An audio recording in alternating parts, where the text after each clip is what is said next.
In his first book, Confessions of an Economic Hitman, John Perkins told the story of his work as a highly paid consultant hired to strong-arm leaders into creating policy favorable to the U.S. government and corporations, what he calls the corporatocracy. John Perkins says he helped the U.S. cheat poor countries around the globe out of trillions of dollars by lending them more money than they could possibly repay and then taking over their economies. John Perkins has just come out with his second book on this issue. It's called The Secret History of the American Empire: Economic Hitmen, Jackals, and the Truth About Global Corruption. John Perkins joins us now in the Firehouse studio. Welcome to Democracy Now! Thank you, Amy. It's great to be here. Well, before we go further, economic hitman, for those who haven't heard you describe this, let alone describe yourself as this, what do you mean? Well, really, I think it's fair to say that since World War II, we economic hitmen have managed to create the world's first truly global empire. And we've done it primarily without the military, unlike other empires in history. We've done it through economics very subtly. We work many different ways, but perhaps the most common one is that we will identify a third world country that has resources our corporations covet, such as oil, and then we arrange a huge loan to that country from the World Bank or one of its sister organizations. The money never actually goes to the country. It goes instead to U.S. corporations who build big infrastructure projects, power grids, industrial parks, harbors, highways, things that benefit a few very rich people but do not reach the poor at all. The poor aren't connected to the power grids. They don't have the skills to get jobs in industrial parks. But they and the whole country are left holding this huge debt. And it's such a big debt that the country can't possibly repay it. So at some point in time, we economic hitmen go back to that country and say, look, you know, you owe us a lot of money, you can't pay your debt, so you've got to give us a pound of flesh. And explain your history. What made you an economic hitman? Well, when I graduated from business school at Boston University, I was recruited by the National Security Agency, the nation's largest and perhaps most secretive spy organization. People sometimes think the CIA is that, but the NSA many times larger. Yeah, it is. It's much larger, at least it was in those days. And it's very, very secretive. There's a lot of rumors. We know quite a lot about the CIA, I think, but we know very, very little about the NSA. It claims to only work in cryptography, you know, encoding and decoding messages. But in fact, we all know that they're the people who have been listening in on our telephone conversations. That's come out recently. And they're a very, very secretive organization. They put me through a series of tests, very extensive tests, lie detector tests, psychological tests during my last year in college.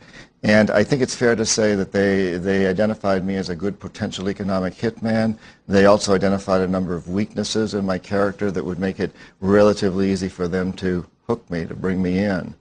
And I think those weaknesses are kind of what we might call the three big drugs of our culture: money, power, and sex. You know, who amongst us doesn't have one of them? I had all three at the time. And then I joined the Peace Corps. I was encouraged to do that by the National Security Agency. Spent 3 years in Ecuador living with indigenous people in the Amazon and the Andes, people who today, and at that time, were beginning to fight the oil companies.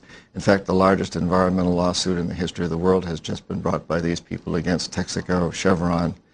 And that was incredibly good training for what I was to do. And then while I was still in the Peace Corps, I was recruited into a U.S. Private corporation called Charles T. Main, a consulting firm out of Boston of about 2,000 employees.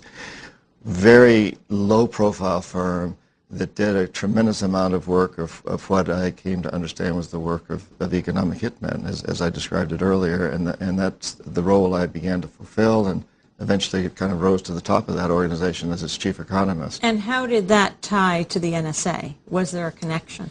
You know, that's what's very interesting about this whole system, Amy, is that there's no direct connection. The NSA had interviewed me, identified me, and then essentially turned me over to this private corporation.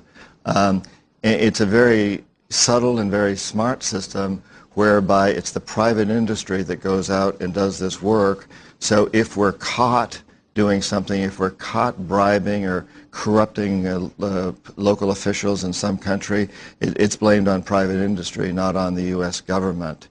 And it's interesting that in the few instances when economic hitmen fail, what we call the jackals, who are people who come in to overthrow governments or assassinate their leaders, also come out of private industry. These are not CIA employees. We all have this image of the 007, the government agent hired to kill, you know, with license to kill. But these days, the government agents, in my experience, don't do that. It's done by private consultants that are brought in to do this work. And I've known a number of these individuals personally and still do. In your book, The Secret History of the American Empire, you talk about taking on global power at every level. Right now, we're seeing these mass protests taking place in Germany ahead of the G8 meeting. Talk about the significance of these. Well, I think it's extremely significant. Something's happening in the world today which is very, very important. As we watch the headlines this morning, you know, what we can absolutely say is we live in a very dangerous world. It's also a very small world where we're able to immediately know what's going on in Germany or in the middle of the Amazon or anywhere else. And we're beginning to finally understand around the world, I think, that the only way my children or grandchildren or any child or grandchildren anywhere on this planet is going to be able to have a peaceful, stable, and sustainable world is if every child has that. The G8 hasn't got that yet. Explain what the Group of Eight are. Well, the Group of Eight are the wealthiest countries in the world, and basically they run the world. And the leader is the United States, and it's actually the corporations within these countries, that run it. It's not the governments, because after all, the governments serve at the pleasure of the corporations. In our own country, we know that the next two final presidential candidates, Republican and Democrat alike, are going to each have to raise something like $500 million. And that's not going to come from me and you. Primarily, that's going to come from the people who own and run our big corporations. They're totally beholden to the government. So the G8 really is this group of countries that represent the biggest multinational corporations in the world and really serve at their behest.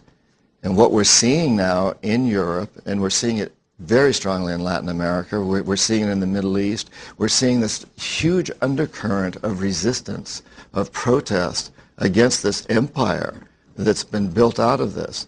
And it's been such a subtle empire that people haven't been aware of it because it wasn't built by the military. It was built by economic hitmen.